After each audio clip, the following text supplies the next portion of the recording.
उत्तर प्रदेश के कानपुर नामक शहर में सिमरन नाम की एक लड़की अपने माता पिता के साथ रहती थी। सिमरन की 12वीं कक्षा पूरी हो चुकी थी और अब वो नौकरी करने के साथ साथ अपनी बीए की पढ़ाई पूरी कर रही थी।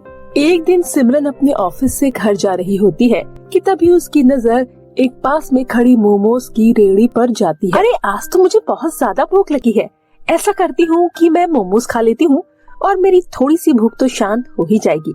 इसके बाद सिमरन मोमोज की दुकान पर चली जाती है और वहाँ पर मोमोज खाने लगती है। अरे वाह, ये तो कितनी ज्यादा टेस्टी मोमोज है, इससे टेस्टी मोमोज तो मैंने आज तक नहीं खाए। ऐसे ही रोजाना सिमरन ऑफिस से निकलने के बाद मोमोज खाया करती। एक दिन सिमरन के घर आने के बाद सिमरन की माँ बोलती है, सिमरन बेटा, तू अब रोज रात को खाना नहीं खाती, ऐसा क्यों करती है तू? अरे माँ, मेरे ऑफिस के बाहर एक बहुत ही टेस्टी मोमोज वाले की दुकान है, उसके यहाँ पर बहुत ही ज्यादा टेस्टी मोमोज होते हैं। मैं रोजाना वहीं से मोमोज खाती हूँ, जिसके बाद मेरा पेट इतना भर जाता है कि मुझे घर पर आकर भूख ही नहीं लगती।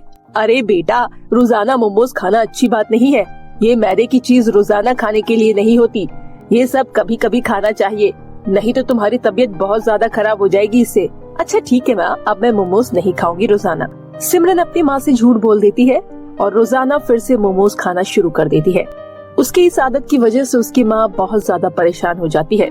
तभी वो अपने पति से बोलती है, सिमरन की शादी की उम्र हो गई है, अब हमें सिमरन की शादी करा देनी चाहिए। वैसे भी जब से ये नौकरी कर रही है, ये रोजाना मोमोज खाती है और इसकी शादी होने के बाद जब ये घर में रहेगी तो ये पैसे नहीं कमाएगी और न ही मोमोज खा पाएगी। हाँ, बात तो तुम बिल्कुल सही कह रही हो। फिर एक अच्छा सा लड़का देखकर सिमरन के माता पिता सिमरन की शादी करवा देते हैं। शादी के बाद सिमरन अपने ससुराल में थोड़े दिन तो अच्छे से रहती है। एक दिन, सिमरन भाभी, आप कहाँ पर हो? इधर आओ ना, देखो मैं मोमोज लेकर आई हूँ, आप मोमोज खाओगे क्या? हाँ जरूर दीदी, मुझे तो मोमोज खाने का बहुत ज्यादा शौक है। ऐसे ही सिमरन की ननद काव्या को अपने साथ मोमोज खाने वाली उसकी भाभी मिल जाती है, जिसके बाद ये दोनों रोजाना खाना शुरू कर देती है।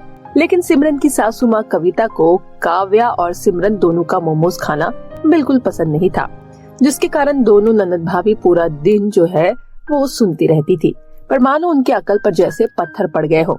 उन्हें किसी की भी बात समझ नहीं आती और ना ही सुनाई देती। एक दिन दोनों से परेशान होने के बाद कविता अपने हॉल में बैठी होती है।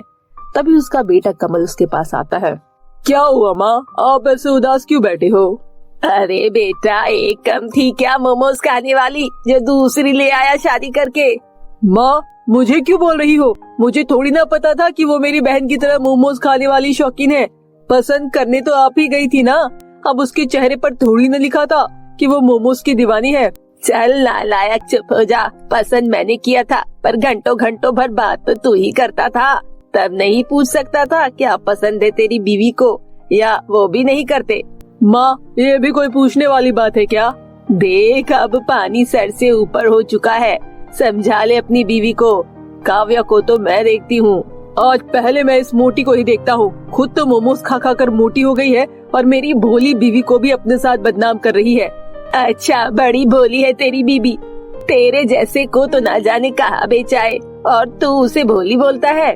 सभी काव्या और सिमरन हॉल में बैठी होती है, टीवी देख रही होती है कि तभी वहाँ पर कविता आकर बोलती है, देख लिया तुम लोगों ने टीवी, तो चल करके कुछ काम कर लो, चल करके थोड़ा हाथ भी चला लो। बहू तू जा, खाना बना, और तू चल मेरी थोड़ी मालिश कर दे, मेरे हाथ पैरों में बहुत ज्यादा दर्द हो रहा है। ओए मोटी, तू भी थोड़ा काम कर, नहीं तो तू खा खा कर वैसे ही मोटी हो रही है। काम नहीं करेगी तो तू और ज्यादा मोटी हो जाएगी। तेरी शादी के लिए तो लड़का मैं वैसे भी नहीं देखने जाऊंगा, कहीं मेरी बेइज्जती ना हो जाए। मैं खाते पीते घर से हूँ, इसीलिए मैं मोटी हूँ, तो तू ज्यादा मत बोला कर, समझ में आई तेरे? अब तुम दोनों कुत्ते बिल्लियों की तरह लड़ते ही रहोगे या जाकर अपने अपने कामों में लगोगे। कविता के कहने पर सभी लोग अपने अपने कामों पर लग जाते हैं। शाम हो जाती है, तभी काव्या अपनी भाभी सिमरन के कमरे में जाकर बोलती है, भाभी चलो ना मार्केट चलते हैं। काव्या, माँ जी मार्केट नहीं जाने देगी, अगर उन्हें पता चल गया कि हम लोग मार्केट गए हैं तो वो बहुत ज्यादा डांटेगी। अरे चलो ना भाभी चलते हैं, मम्मी को बिल्कुल भी नहीं पता चलेगा। मेरी दोस्त बोल रही थी कि हमारे घर के पास ही एक मोमोज वाले की नई दुकान खुली है, उस पर सभी तरह के मोमोज है। चलो ना भाभी, मेरे मुंह में तो पानी आ रहा है। अच्छा ठीक है, चलो चलते हैं। मुझे भी बाजार से कुछ सामान लेना है। फिर काव्या और सिमरन दोनों कविता से पूछकर मार्केट के लिए निकल जाते हैं। फिर दोनों ननद भाभी मोमोज की दुकान पर मोमोज खाने लग जाते हैं। वो दोनों वहीं पर खड़े होकर बहुत सारे मोमोज खाने लगते हैं और उन्हें टाइम का पता ही नहीं चलता कि तभी काव्या की नजर अपने घड़ी पर पड़ जाती है। अरे भाभी, हमें घर से आए हुए 2 घंटे हो चुके हैं, जल्दी घर चलो। आज तो मम्मी हमें बहुत ज्यादा सुनाएगी कि मार्केट में इतना समय कैसे लग गया। अरे क्या 2 घंटे? आज तो मम्मी हमें पक्का डांटेगी, देख लेना। मुझे तो बहुत ज्यादा डर लग रहा है। फिर काव्या और सिमरन दोनों भागे भागे जल्दी घर जाते हैं। घर जाने के बाद कविता काव्या और सिमरन दोनों को बहुत ज्यादा डांटती है और पूछती है कि इतना समय कैसे लग गया। माँ, वो बाजार में मेरी एक सहेली मिल गई थी और वो मेरी बहुत पुरानी सहेली है, इसलिए मैं उससे बात करने लगी और मुझे समय का पता ही नहीं लगा। तो समय का तो ध्यान रखना था ना, आगे से ऐसा नहीं होना चाहिए और समय से घर आया करो, समझी? अपनी माँ के इतना कहने के बाद सिमरन और काव्या दोनों अपने अपने कमरे में चले जाते हैं। ऐसे ही एक दिन बहुत ही अच्छा घर का रिश्ता काव्या के लिए आता है। सभी रिश्तेदार काव्या के घर काव्या को देखने के लिए जाते हैं। जब सौरभ और उसकी माँ के सामने काव्या आती है तो सौरभ और उसकी माँ दोनों काव्या को देखने के बाद वहाँ से भाग खड़े होते हैं। ऐसे ही आए दिन कोई न कोई देखने के लिए आया करता और सभी लोग उसको रिजेक्ट कर दिया करते, उसकी बेइज्जती मार के चली जाया करते। फिर भी काव्या को अकल नहीं आती। काव्या बिल्कुल भी मोमोज खाना बंद नहीं करती। वहीं उसकी भाभी सिमरन भी मोमोज खाना बंद नहीं करती और एक दिन सिमरन के पेट में अचानक दर्द होने लगता है। कमल, कहाँ हो तुम? मेरे पेट में बहुत ज्यादा दर्द हो रहा है।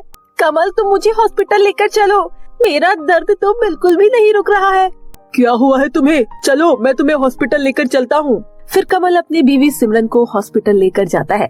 डॉक्टर सिमरन को हॉस्पिटल में एडमिट कर लेते हैं। थोड़ी देर के बाद जब डॉक्टर बाहर आती है तो वो बताते हैं, बहुत ही दुख की बात है, सिमरन माँ बनने वाली थी, लेकिन इसकी मोमोज खाने की आदत से आपके बच्चे की उसने खुद ही जान ले ली। मोमोज खाने की वजह से सिमरन का वजन काफी बढ़ने लगा है। इसे थायराइड नाम की बीमारी हो गई है, इसीलिए इसे माँ बनने में काफी दिक्कत और परेशानियों का सामना करना होगा। डॉक्टर मैम, आप ये क्या बोल रही है? जो भी है आपके सामने है। अगर आपको सिमरन की हालत में सुधार लाना है तो आपको उसका ये मोमोज खाने का शौक छुड़वाना होगा। कमल मायूस होकर सिमरन को अपने साथ घर ले जाता है और सिमरन को सारी बात बताता है, जिसके बाद वो फूट फूट कर रोने लगती है। ये सब मेरी ही गलती है, मैंने खुद ही अपनी संतान को खुद से मार दिया, पर मैं अब मोमोज बिल्कुल नहीं खाऊंगी। ये सब सुनने के बाद काव्या को भी समझ आ जाता है और वो मोमोज खाना छोड़ देती है। फिर काव्या कुछ ही महीनों में फिट हो जाती है और काव्या की एक अच्छे से घर में शादी भी हो जाती है। वो अपने घर में हंसी खुशी से रहती है। वहीं दूसरी ओर 1 साल बाद सिमरन की गोद भर जाती है। 9 महीने बाद वो एक बेटे को जन्म देती है। इसके बाद वो हंसी खुशी से अपने परिवार के साथ रहने लगती है। तो मेरे प्यारे दोस्तों, कैसी लगी आपको हमारी ये कहानी? कमेंट करके जरूर बताइएगा। यदि आपको कहानी अच्छी लगी हो तो इसे अपने दोस्तों के साथ शेयर करना ना भूले। फिर मिलती हूँ आपसे एक नई और इंटरेस्टिंग कहानी के साथ। तब तक के लिए बाय बाय दोस्तों।